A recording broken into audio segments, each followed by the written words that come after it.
Hello everyone, welcome to the Gravitational Wave Project. In this presentation we would like to show you a new way of calculating gravitational waves in an analytical way, which is something we've been working on in the past 3 weeks. In 1915, Albert Einstein's theory of general relativity predicted the existence of gravitational waves. Those are tiny ripples in the fabric of space-time, which propagate through the universe with the speed of light and move and bend everything on their way. These gravitational waves are a result of motion of masses. For example, you can have a small mass, and then you can have another mass. For example, this is a small star, this is a large black hole, and then this small star is orbiting this black hole. And then what happens is during this motion is that gravitational waves are continuously being sent to the universe, and then they propagate through it, and then they stretch and squeeze everything on their way. But this stretchiness and squeezing, this wobbling of space-time, is actually extremely tiny. It's of the magnitude of 10 to the power of minus 20 meters, which is really small. That is why Albert Einstein actually thought that these gravitational waves will never be able to be detected. However, in 2015, gravitational waves were detected for the first time, and thus the new era of astrophysics began. There was more and more interest in the question how to then actually calculate those gravitational waves, because there are many ways how you can do it. The most common ones are post-Newtonian approximations. Those assume that the space-time is flat, but as we know, as general relativity dictates, is that when you put masses in space-time, masses curve space-time in a particular way. And then the way Newtonian approximation tackle this is by assuming Minkowski or flat space-time and then adding corrections to this space-time. But when you have a really large mass, a really big mass in space-time, this curves space-time so much that the approximations, post-Newtonian approximations, fail in close proximity of massive objects. Therefore, to account for this issue, to tackle this issue, the full general relativistic treatment of the problem must be employed.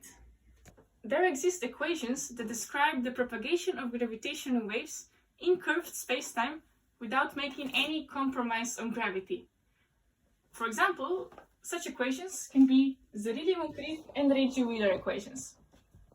These are equations that are specifically written for Schwarzschild spacetime. This is a spacetime of spherically symmetric, non-rotating mass, almost like this balloon. And it's also important to note that these equations hold for extreme mass ratio systems. So as we had before, small star and the big black hole, so two extreme masses. If you solve this equation, then the result will be a gravitational wave that propagates through the Schwarzschild spacetime. And that's the equation we are aiming to solve. First, note that this equation is written in a specific set of coordinates, namely tortoise coordinates. A tortoise coordinate system and a Euclidean spherical coordinate system are two coordinate systems that differ only by their radial component. A tortoise coordinate system was defined specifically to simplify the Regge-Wheeler and Zerilli-Moncrief equations. Now, the radial component of these two coordinate systems are related via this equation, where r asterisk is defined as the radial component of the tortoise coordinate system and r as the radial component of the spherical coordinate system. Now, the interesting thing is about these two coordinate systems is when we look at black holes. So what I drew here is a cat orbiting a black hole at its event horizon, where this black point is the center of mass of the black hole, and the black hole has a certain mass m. Now, if we were in the spherical Euclidean coordinate system and we would look at this situation, we would say that the cat is at r equals 2m from the black hole. Now, oppositely, if we look at this system from the perspective of a tortoise coordinate system, then we would say that the cat is situated at minus infinity. Thank you, Lewis, for that explanation. Now, back to the main equation. As you can see here, if we know what it's doing, it's really just an operator acting on a wave function, which then equals a source. And the source being, of course, the thing that generates the gravitational waves. It was now our task to solve this equation. But as it turns out, it is much more difficult if you try to solve all of it. So we took a page out of Julius Caesar's playbook, we divided, and then we conquered. We created a set of deviation equations for this expression. Now, what is a deviation equation, you might ask? Well, here I present the simple case of the number 30. So 30 can be written as this, but it can also be written as 29 plus 1. But it can also be written as 28 plus an infinite sum of terms that come after it that eventually add up to the number 30. So the same treatment we did to our operator and our wave function, and thus created a set of deviation equations. Well, now that we have our expanded operators and the wave functions, we can just put them into the abstract form of the Regge-Wheeler and Zerilli-Moncrief equation that we have here. And this in turn gives us this set of deviation equations, the 0, first, and second order. But I think this is enough to see that there's a clear pattern starting to emerge. There is always an operator on this left-hand side, L0, acting on a wave function of the corresponding degree, which equals to some source. So now our task reduces to solving these equations of this particular form. But there's this nifty mathematical trick called a Green's function that is defined for a specific operator, in our case, L0, and helps solve the differential equation and express its solution in integral form. For us, the equation was derived by Gideon and gives us wave functions of the following form. This is literally the abstract formulation of actual gravitational wave. It is written in a complex mathematical form in terms of the integral, but this is in principle the solution. And it's at the analytical form, which is something we're aiming for. However, there is a small caveat. Because, in principle, we could just write down all the solutions to all the orders and we'll be done. But here, you can see that the source that is supposed to go inside this integral is written in terms of tortoise coordinates. However, actually, our terms, if you would do the whole derivation, you would find that the source terms depend on spherical, like here, because they are composed of a potential term.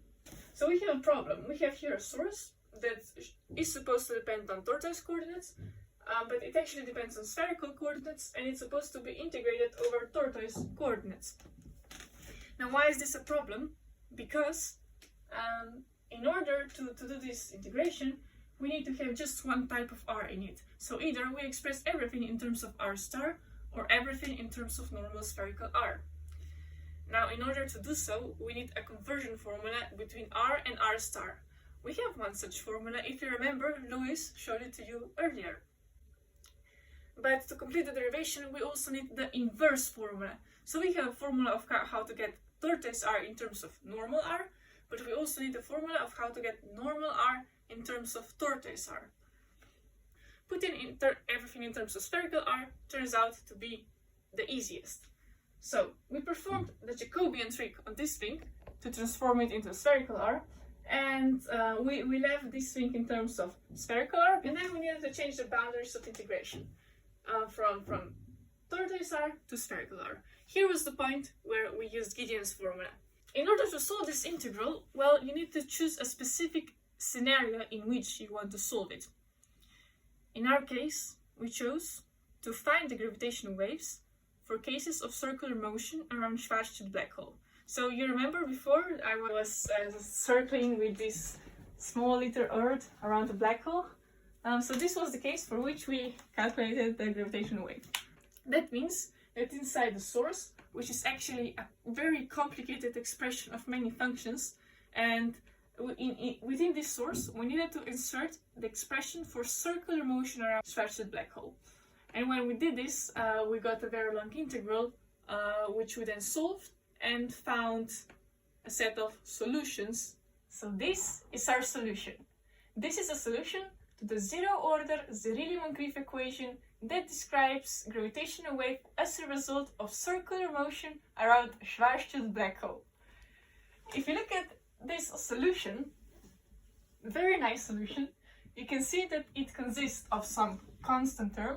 So constant means does not depend on time, but it also includes a term e to the power of some frequency times time plus some other things.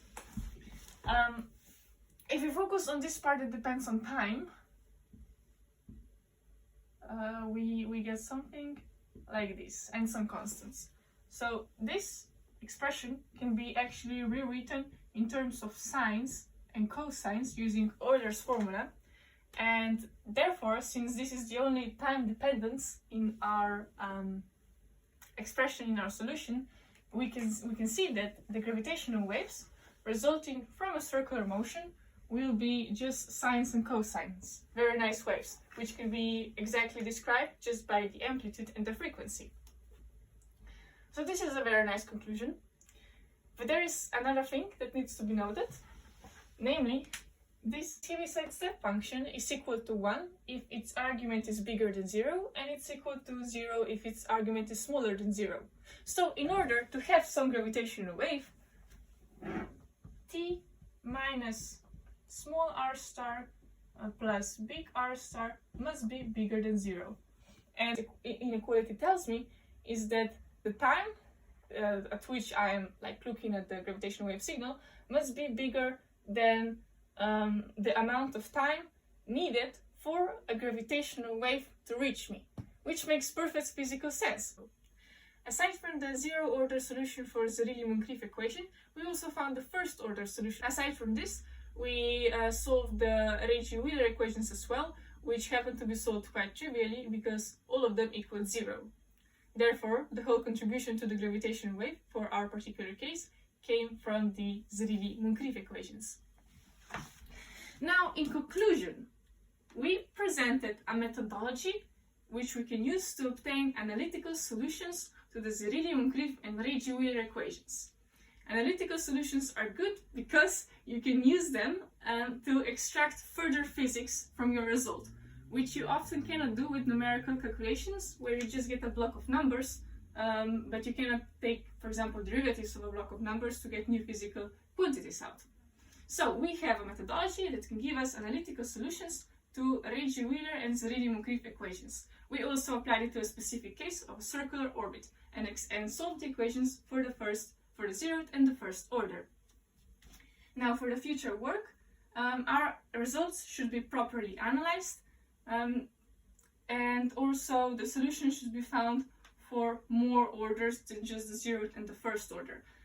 But in all, we have a method that gives us analytical results to an arbitrary order to the Zerilli-Moncrief and Regge-Wheeler equations.